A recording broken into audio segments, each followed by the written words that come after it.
Students, now next start with the chapter 1 with exercise 1.3. I have completed exercise 1.2 in the last lecture, so we are here to complete to start with the exercise 1.3. So there are some properties with the operations, that properties of 4 operations. So the first property is closure property.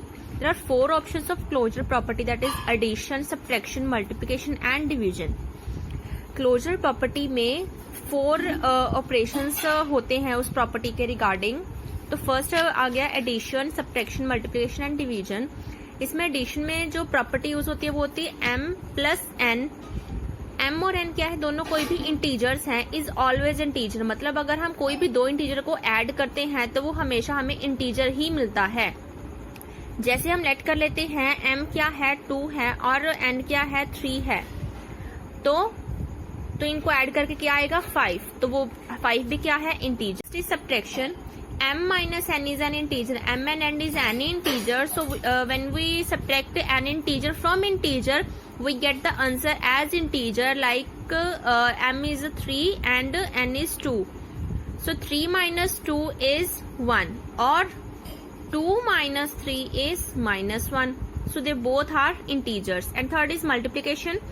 m multiply n is an integer. m and n कोई 2 integers हैं, तो अगर उनको multiply करेंगे तो हमारे पास जो answer आएगा वो भी क्या आएगा, इंटीजर ही आएगा. 3 multiply 2 is equal to 6 which is a integer. So next is division. m divided by n may और मे नॉट बी इंटीजर. अगर हम कोई भी m इंटीजर को n से हम डिवाइड करते हैं तो वो इंटीजर आ भी सकता है और नहीं भी आ सकता है. कैसे? अगर हम 14 कोई भी इंटीजर ले रहे हैं, उसे डिवाइड कर रहे हैं 7 से, तो हमें पता है डिवाइड करके कितना आएगा 2 क्या है इंटीजर है. अगर हम 15 ले रहे हैं और उसे 7 से ही डिवाइड कर रहे हैं तो आंसर क्या है 2.1 which is not a integer. तो ये क्लोजर प्रॉपर्टी के डिवीजन में इंटीजर आ भी सकता है और नहीं.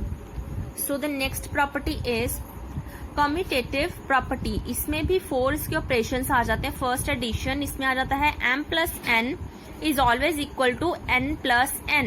अगर हम कोई भी 2 इंटीजर्स ले रहे हैं 1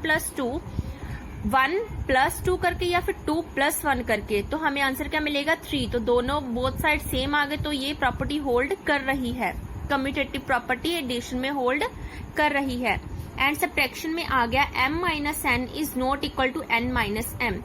अगर हम कोई भी 1 को 2 से माइनस कर रहे हैं, सब्ट्रैक्ट कर रहे हैं उसे, और 2 को 1 से सब्ट्रैक्ट करें, तो दोनों का आंसर अलग अलग आएगा. इसमें माइनस आएगा, इसमें 1 आएगा.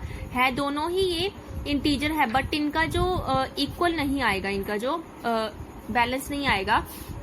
So the third is multiplication property, multiplication operation. So the multiplication operation में क्या आएगा, m multiply n is equal to n multiply m.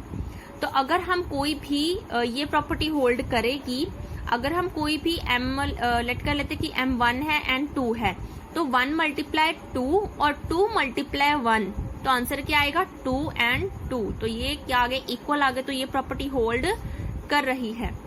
And in the division m divide n is not equal to n divide m.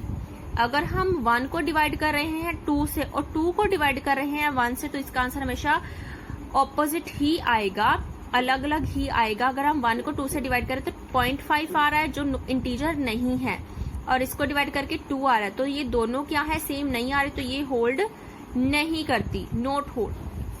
So the third property is associative property. इस property में भी 4 जो operations आ गए हैं.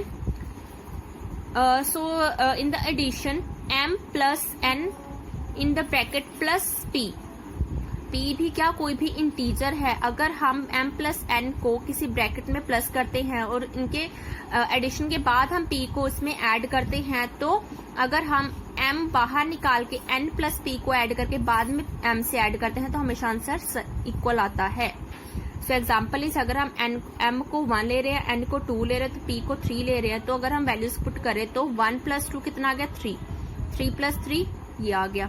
सो यहाँ पे आ गया 1 बाहर आ गया, 2 प्लस 3 5 आ गया, 5 प्लस 1 6, यहाँ का भी 6, यहाँ का भी 6, तो ये होल्ड कर रही है.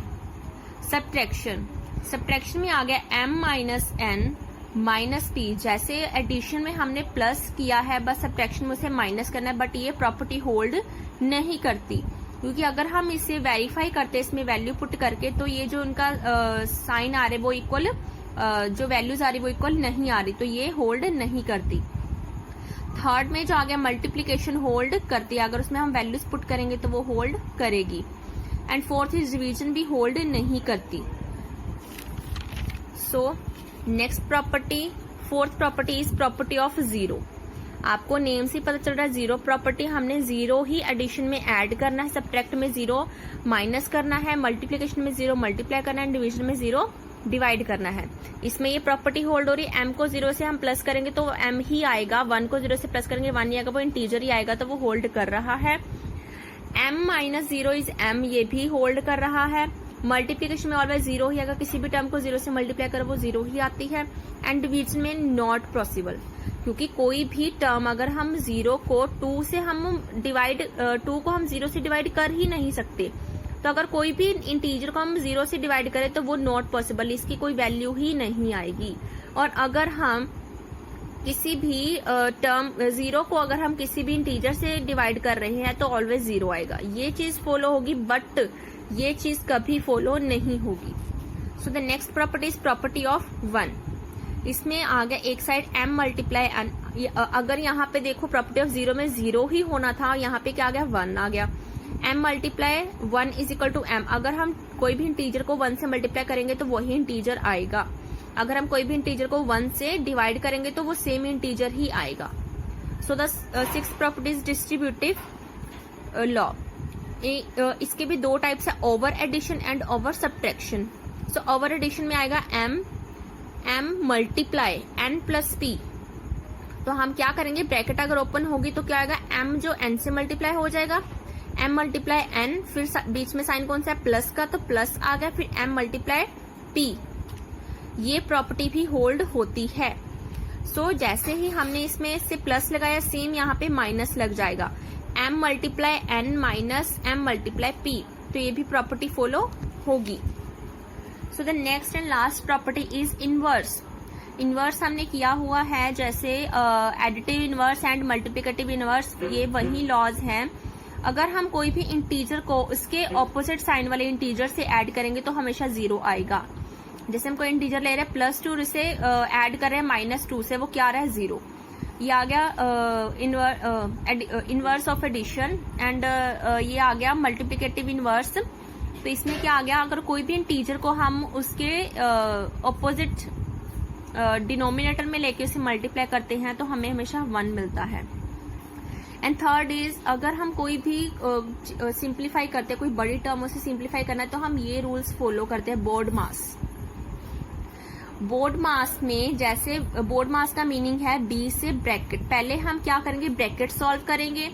o मीन्स ऑफ, ज्यादातर इसे ऑफ को यूज किया जाता है मल्टीप्लीकेशन में, हम उसे वहां पे मल्टीप्लाई करते हैं। फिर आएगा d से डिवीजन, फिर हम डिवाइड करेंगे। m से मल्टीप्लीकेशन, फिर हम मल्टीप्लाई करेंगे। a से एडिशन, फिर हम उसे ऐड करेंगे। लास्ट इज सब्ट्रैक्शन, तो हम लास्ट में सब्ट्रैक्ट करेंगे। So the first question of exercise 1.3 is fill in the blanks. हमें कोई भी ब्लैंक दी हुई है, जैसे -105 plus dash is equal to -105। तो हमें ये पता है ये कौन सी प्रॉपर्टी यूज हो रही है, ये प्रॉपर्टी यूज हो रही है प्रॉपर्टी ऑफ जीरो। अगर हम कोई भी इंटीजर को माइनस से उसे सब्ट्रैक्ट करेंगे तो वही इंटीजर फॉलो होगा। तो हमने क्या किया, ये डैश था, हमें पता है ये कौन सी प्रॉपर्टी ऑफ जीरो फॉलो हो रही है। ऑफ कोर्स अगर यहाँ पे जो इंटीजर है वही आंसर में भी फॉलो हो रहा है, तो मतलब उस पर ना ही कुछ चीज ऐड हुई ना ही उसमें कोई चीज सब्ट्रैक्ट हुई, तो हम उसे जीरो ऐड या सब्ट्रैक्ट जो भी वो करेंगे। तो उसके बाद आ गया h, क्योंकि बी सी जो सेंटर वाले सम है वो खुद आप कर सकते हो, वो सिमिलर ही है इस सम से। So the H some is bracket, curly bracket, small bracket.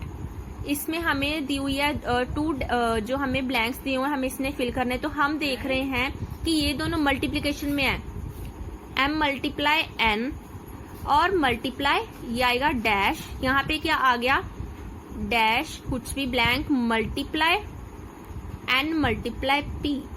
ये प्रॉपर्टी हम यूज कर रहे हैं। कौन सी प्रॉपर्टी यूज हो रही है यहाँ पे प्रॉपर्टी यूज हो रही है, एसोसिएटिव प्रॉपर्टी यूज हो रही है। जैसे m multiply n multiply p is equal to m multiply n multiply p।